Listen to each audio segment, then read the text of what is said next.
دنیا کی ہر چیز کی کوئی نہ کوئی قیمت ہوتی ہے. وقت، جگہ اور مارکیٹ اس کی قیمت لگاتے ہیں، لیکن انسان دنیا کی وہ واحد چیز ہے جو اپنی قیمت خود لگاتا ہے، جو اپنی قیمت خود بناتا ہے. انسان سمجھتا ہے کہ شاید وہ قیمتی ہے، شاید دنیا اس کی قیمت دے گی، لیکن یاد رکھنا کہ قیمت جب بھی لگتی ہے تو انسان کی صلاحیت کی لگتی ہے، انسان کی قابلیت کی لگتی ہے، انسان کے کام کی قیمت لگتی ہے.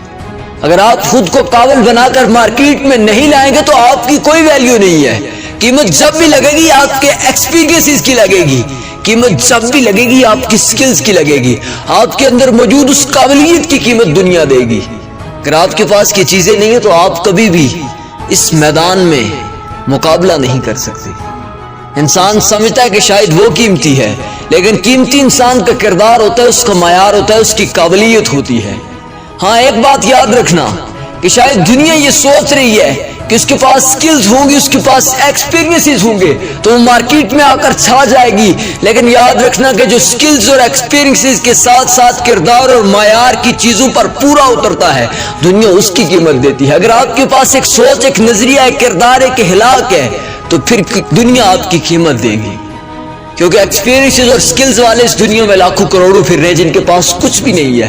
شاید وہ سمجھ رہے تھے کہ دنیا ہماری قیمت دے گی، ہمارے سکلز کی قیمت دے گی، ہمارے ایکسپیرینسز کی قیمت دے گی، لیکن کمپنی اور دنیا جب بھی کسی انسان کو ہائر کرتے ہیں تو سکلز اور ایکسپیرینسز کے ساتھ ساتھ اس کے کردار، اس کے معیار، اس کے نظریے، اس کی سوچ کو سب سے زیادہ پرکھتے ہیں. میں پچھلے دنوں ایک ویڈیو دیکھ رہا تھا، ایک ویڈیو کے اندر کچھ لڑکے کمپنی میں انٹرویو دینے جاتے ہیں. جب انٹرویو دینے جاتے ہیں تو اسی اسنا میں ایک لڑکا کہتا ہے یار تمہاری باری بعد میں ہے، تم اپنی ٹائی کچھ دیر کے لیے مجھے دو، میں اندر لگا کے چلا جاؤں، واپسی پر میں آ کر تمہیں دے دوں گا. لیکن کچھ لڑکے اسے نہ کر دیتے ہیں، انکار کر دیتے ہیں ٹائی دینے سے، لیکن ایک لڑکا اٹھتا ہے اسے ٹائی دے دیتا ہے. کچھ دیر کے بعد جب رزلٹ نکلتے ہیں تو پتا چلتا ہے جس لڑکے نے ٹائی دی تھی وہ ہائر کر لیا گیا ہے، کمپنی نے اسے ہائر کر لیا ہے. جب حقیقت کھلتی ہے تو پتا یہ چلتا ہے کہ جو لڑکا ٹائی مانگ رہا تھا وہی لڑکا اس کمپنی کا باس تھا. وہ بیہیویئرل ٹیسٹ کرنے کے لیے باہر آیا تھا لڑکوں کا، اور جس لڑکے نے ٹائی دی تھی اس کے پاس سکلز بھی تھی، ایکسپیرینس بھی تھا، لیکن اس کا کردار اسے جتوا گیا تھا. اس کا کردار اس کی سلیکشن کا سب سے بڑا سبب بن گیا تھا.